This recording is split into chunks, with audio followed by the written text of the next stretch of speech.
সবাইকে স্বাগত। সকলের মঙ্গল হোক। আজকে ল অফ অ্যাট্রাকশনের ভীষণ ইন্টারেস্টিং মজার একটা টেকনিক শেয়ার করছি, যেটা সবাই করতে পারে। টেকনিকের নাম হলো অ্যাক্ট অ্যাজ ইফ। এই যে অ্যাক্ট অ্যাজ ইফ টেকনিক, এই টেকনিকটা জ্ঞানী অজ্ঞানী ছোটবেলা থেকে আমরা প্রায় সবাই করেছি। এই টেকনিকটার মূল যে বিষয় সেটা হলো, যে জিনিসটা আমরা চাইছি সেই জিনিসটা আমাদের হাতে এলে বা আমাদের জীবনে ঘটে গেলে আমরা আমাদের জীবনটাকে কিভাবে দেখব, তখন আমরা কি করব, এটাই হলো টেকনিকের মূল বিষয়। রিসার্চে দেখা গেছে, যখন কোনো মানুষ কোনো একটা বিষয় নিয়ে বারবার ভাবে, নিজেকে ওই কথাগুলো বলে বা ওই রকম মনে মনে অভিনয় করতে থাকে, তখন সেই মানুষটা ওই রকম হতে থাকে। এর মধ্যে কিন্তু কোনো রকম ফেক কিছু নেই। যদি কোনো মানুষ খুব নেগেটিভ চিন্তা করে, তার জীবনে ওই রকম ঘটনা ঘটতে থাকবে। আর যদি কোনো মানুষ পজিটিভ চিন্তা করে বা অভ্যাস করে ফেলে যে কোনো পরিস্থিতিতে পজিটিভভাবে চিন্তা করার, তাহলে তার জীবনে পজিটিভ ঘটনা বেশি ঘটবে। এটা একদম ধ্রুব সত্য কথা। যদি কেউ মনে করেন যে এমন আবার হয় নাকি, তাহলে 7 দিনের জন্য একটা প্র্যাকটিস করে দেখতে পারেন। 7 দিন পজিটিভ চিন্তা আর 7 দিন নেগেটিভ চিন্তা, তাহলেই তফাৎটা বুঝতে পারবেন। তবে সবকিছুই কিন্তু মন থেকে ফিলিং এর সাথে করতে হবে, মানে নকল ভাবনা চিন্তা করলে হবে না। অ্যাক্ট অ্যাজ ইফ এই যে টেকনিকটা আনন্দের সাথে করতে পারেন, তাহলে তিনি যে জিনিসটা চাইছেন সেই জিনিসটা তিনি খুব সহজভাবে পেয়ে যাবেন। আজকে একজনের একটা সাকসেস স্টোরি বলছি। তিনি কিভাবে এই টেকনিকটা নিজের অজান্তে করেছেন। যদি কেউ এটা ভালো করে শোনেন, তাহলে বুঝতে পারবেন টেকনিকটা করার সময় কি কি করতে হবে। আমি একজন মেয়েকে চিনি, সে তার নিজের অজান্তে এই টেকনিকটা ছোটবেলা থেকে করে গেছে। তার ভীষণ ইচ্ছা ছিল নার্সিং করবে, কোনো সরকারি হসপিটালে চাকরি করবে, বা সেবিকা হবে, বা আমরা সহজভাবে যেটা বলি সিস্টার হবে। সেই মেয়েটি ছোটবেলা থেকে নিজের অজান্তে একজন নার্সের যে জীবন, ঠিক সেটাই মনে মনে করত বা অভিনয় করত। যেমন বাড়িতে কেউ অসুস্থ হলে সেই সব কিছু করত। সে খুব ছোটবেলা থেকে এটা করত। কিভাবে ইঞ্জেকশন দিতে হয়, কিভাবে মাথায় জলপট্টি দিতে হয়, এটা অনেকেই জানেন, কিন্তু ওটা করতো যেন অলরেডি ও ওই জীবনটাই বাঁচছে। সে বহু পরে ল অফ অ্যাট্রাকশনের ব্যাপারটা জেনেছে, আর তখন সেখানে সে এই অ্যাক্ট অ্যাজ ইফ টেকনিকটা দেখতে পায়। তখন সে বুঝতে পারে যে সে ছোটবেলা থেকে নিজের অজান্তে এই টেকনিকটা করে গেছে। সে যখন কলেজে যেত, তখন মনে মনে ভাবতো সে যেন হসপিটালে যাচ্ছে, চাকরি পেয়ে গেছে, সেখানে গিয়ে তার কলিগদের সাথে দেখা হবে, রুগীদের সাথে দেখা হবে, তারা তাকে কি বলবে, সে তার কি রিপ্লাই দেবে, সে সবসময় মনে মনে ওটা ভাবতো। সে যখন চাকরি পায়, তার যখন একটা গ্রামে পোস্টিং হয়, তখন সে অবাক হয়ে দেখছে যে ছোটবেলা থেকে সে যেগুলো ভেবে এসছে, ঠিক তেমন তেমন ঘটনা তার সাথে ঘটছে। নিজের অজান্তেই সে এই অ্যাক্ট অ্যাজ ইফ টেকনিকটা করে গেছে। যারা চাইছেন এই টেকনিকটা করতে, তারা এই যে সাকসেস স্টোরি, সেটা থেকে নিশ্চয়ই বুঝতে পারছেন যে কি করতে হবে। এই টেকনিকটা করার সময় এটা ভাবার প্রয়োজন নেই ওটা আমার সাথে না হলে কি হবে। ওই মেয়েটি কিন্তু কখনো এটা ভাবেনি ওটা আমার সাথে না হলে কি হবে। সে সবসময় কি করেছে, ওই রকম জীবনের মধ্যেই বেঁচেছে। সেটা তার জীবনে ঘটুক বা না ঘটুক, জীবনে আসুক বা না আসুক, জাস্ট এনজয় করেছে। সে আমাকে বলেছিল ইঞ্জেকশন দেওয়ার সময় সে নাকি মনে মনে ভাবতো সত্যিকারের পেশেন্টকে ইঞ্জেকশন দিচ্ছে। আর ইঞ্জেকশনের যে সুচ নিয়ে ইঞ্জেকশন দিত তা না, খেলার সময় সেটা কাঠি বা কোনো কিছু দিয়ে ইঞ্জেকশন দিত। আমরা ছোটবেলায় অনেকেই এই খেলাটা খেলেছি এবং মনে মনে ফিল করেছি যেন আমরা অলরেডি ওটা হয়ে গেছি। যদি কেউ চান টিচার হতে, তাহলে টিচার হয়ে যাওয়ার পরে তিনি তার ছাত্রছাত্রীদের সাথে কিরকম ব্যবহার করবেন, তার ছাত্রছাত্রীরা তার কাছে কি কি জানতে চাইবে, তিনি কি রিপ্লাই দেবেন, এইগুলোই মনে মনে ভেবে আনন্দ করা। এটাই হলো অ্যাক্ট অ্যাজ ইফ টেকনিকের মূল বিষয়। এই টেকনিকটা যতদিন ইচ্ছা করা যায়, যখন এই টেকনিক করতে ইচ্ছা করবে তখনই সে করতে পারে। কোনো জায়গায় বসেও করতে পারে, বা তার যদি সুযোগ থাকে সেটা সে হাতে কলমেও করতে পারে। যদি কেউ চান বিদেশ ভ্রমণ, ম্যানিফেস্ট করতে চাইছেন বিদেশে কোথাও ঘুরতে যাবেন, তাহলে তিনি কিভাবে এই টেকনিকটা করবেন। বিদেশে আমরা গিয়ে নিশ্চয়ই বাড়ির মতো ডাল ভাত খাবো না, আমরা প্লেটে চামচ দিয়ে খাবো।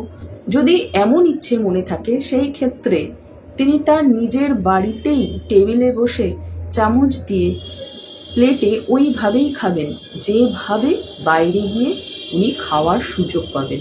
ওই সুযোগ এখনো আসেনি, কিন্তু তিনি বাড়িতে বসেই ওটা এনজয় করবেন। ধরা যাক কেউ পাহাড়ে যেতে চাইছে, পাহাড়ে সে যায়নি, কিন্তু পাহাড়ে গেলে তার কি কি হতে পারে।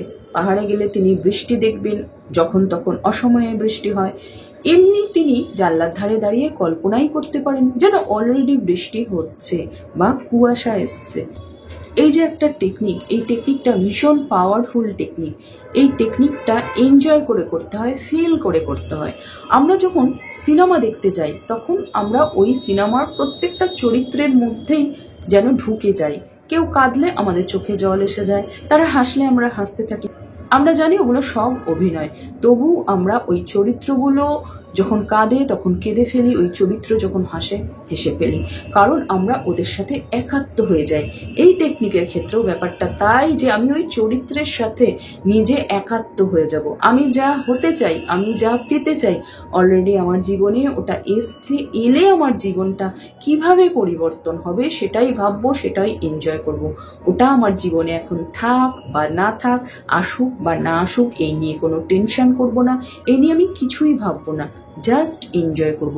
যখন এনজয় করতে ইচ্ছা করে তখনই করব। তবে বেস্ট যে সময় সেটা হলো রাত্রে ঘুমোতে যাওয়ার সময় নিজের বিছানায়।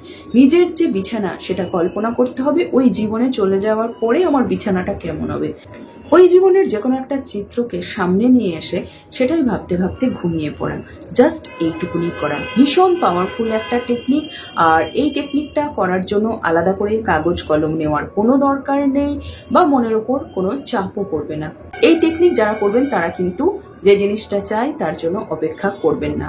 যারা চাইছেন ভালো কোনো জায়গায় পড়তে, তারা এটা মনে মনে ভাবুন যে ওই জায়গায় পড়তে গেলে তার জীবনে কি পরিবর্তন হবে। তার জীবনে তখন বন্ধু বান্ধব বা অন্য যারা আছে তাদের সাথে কিভাবে সময় কাটাবেন, তাদের কি বলবেন। এখন তিনি যা বলছেন তখন কিন্তু তার বলার ধরন অনেক চেঞ্জ হয়ে যাবে।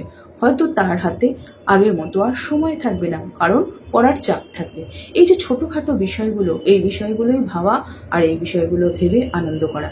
আজকের এই টেকনিকের মূল বিষয় হলো এই। বহু মানুষ নিজের অজান্তেই এই টেকনিকটা করেন, কিন্তু তারা বেশিরভাগ ক্ষেত্রে নেগেটিভ ভাবে এই টেকনিকটাকে কাজে লাগিয়ে দেন। যেমন ধরা যাক কেউ বাসের জন্য অপেক্ষা করছে, সে তখন বাস এসে গেলে তারপর বাসে উঠে একটা সিট পাবো, আরাম করে বসবো, এটা না ভেবে সে ভাবতে থাকে বাস হয়তো দেরি করে আসবে, আমি টাইমে পৌঁছাতে পারবো না, আমি হয়তো বসার জায়গা পাবো না। এই ঘটনা ঘটেনি, কিন্তু নেগেটিভ ভাবে এই চিন্তাগুলো সে মনের মধ্যে চালাতে থাকে। তাতে করে যেটা হচ্ছে, তার ভালো সুযোগ যেটা সেটা কমতে থাকছে। এই যে টেকনিকটা, এই টেকনিকটা পজিটিভ ভাবে সবাই কাজে লাগান। খেয়াল করে দেখবেন কিছুদিনের মধ্যেই জীবনে অনেক বেশি সুযোগ আসছে এবং জীবনে অনেক পরিবর্তন হয়েছে।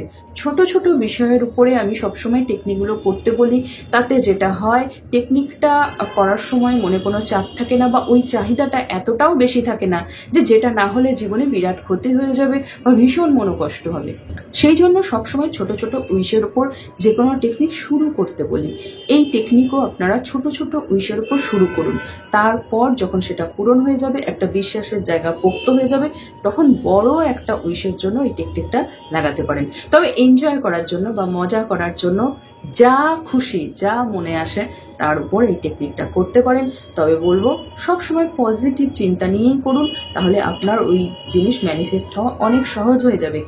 নিজের আনন্দ, নিজের মঙ্গলের সাথে সাথে কেউ যদি 10-এর মঙ্গলের কথা ভেবে কোনো কিছু ম্যানিফেস্ট করতে চান, তাহলে মনে রেখে দেবেন সেই জিনিস আপনার হাতে আসবেই। আপনার ঈশ্বর বা ইউনিভার্স ওই জিনিসটা আপনার হাতে দেওয়ার জন্য সব রকম সুযোগ আপনাকে দেবেন।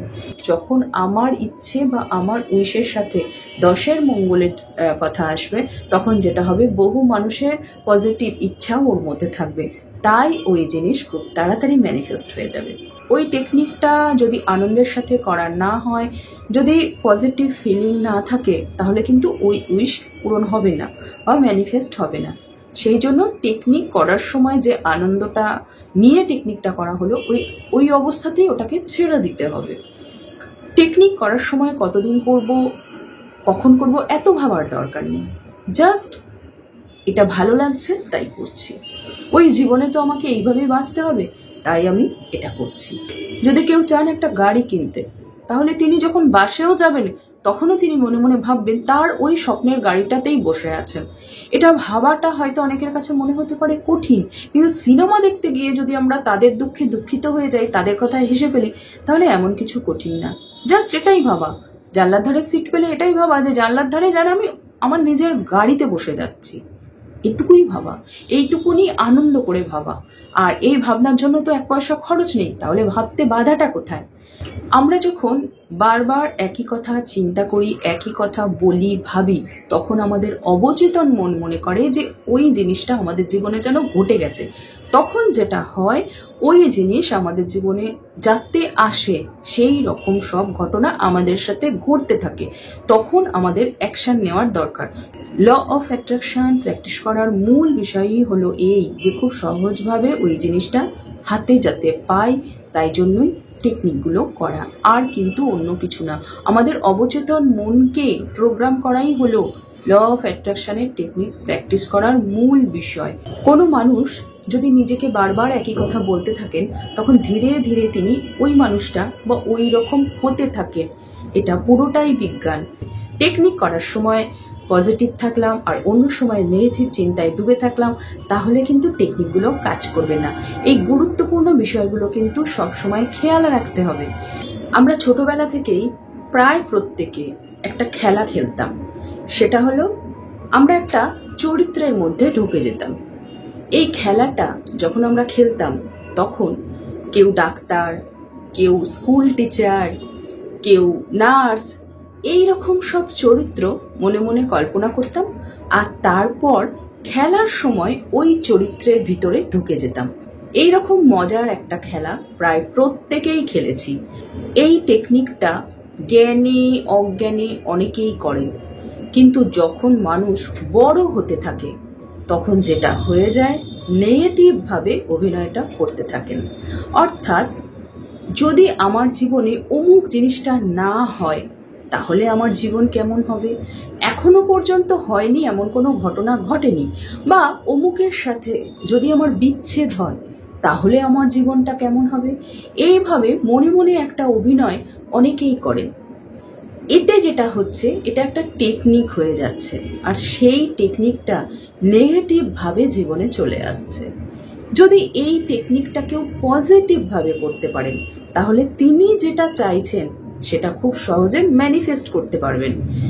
সেই জিনিসটা পাওয়ার জন্য তার যা কিছু মেহনত বা তিনি যা কিছু করছেন, অর্থাৎ যিনি পড়াশোনা করছেন কোনো একটা ভালো জায়গায় ভর্তি হওয়ার জন্য, সেটা তাকে তো করতেই হবে। তার সাথে সাথে সে যদি মনে মনে একটা অভিনয় করতে পারে যে আমি ওই কলেজে বা ওই জায়গায় ভর্তি অলরেডি হয়ে গেছি, তাহলে যেটা হবে, তার ওই কাজটা করা অনেক সুবিধা হবে। কেননা ইউনিভার্সে সবসময় একটা পজিটিভ মেসেজ যাবে যে আমি অলরেডি ওটা হয়ে গেছি। হয়ে যাওয়ার যে আনন্দ, সেই যে ফিলিং, সেই মেসেজটা যখন ইউনিভার্সে বারবার যাবে, তখনই ব্রহ্মাণ্ডের তরফ থেকে ওই মানুষটির জন্য অনেক সুযোগের দরজা খুলে দেওয়া হবে। ল অফ অ্যাট্রাকশন প্র্যাকটিস করার এটাই সুবিধা, যে জিনিসটা চাইছি সেই জিনিসটা সহজে যেন জীবনে চলে আসে, বা বলা যেতে পারে সেই জিনিস জীবনে আসার জন্য একটা নয়, হাজার একটা উপায় আমাদের সামনে আসবে। এই কারণেই ল অফ অ্যাট্রাকশন প্র্যাকটিস করার গুরুত্ব আছে। অনেকে জেনে করছেন, অনেকে না জেনে করছেন। টেকনিক করার সময় যদি কেউ হতাশার সাথে, অবিশ্বাসের সাথে, কোনো রকম আনন্দ নেই এমন মানসিক অবস্থার সাথে টেকনিক করেন, ওই টেকনিক কিন্তু কাজ করবে না। যে কোনো টেকনিক করার সময় খুশি হয়েই টেকনিকটা করতে হয়। এটা ভাবার প্রয়োজন নেই যে ওটা আমার জীবনে আসবে কি আসবে না, আমি ওটা পাবো কিনা, এমন কিছু ভাবার প্রয়োজন নেই। যদি এমন কিছু ভাবা হয়, তাহলে কিন্তু টেকনিকটা করা ঠিকঠাক হচ্ছে না। সবাই খুব ভালো থাকুন, দেখা হবে নেক্সট দিন। All the best.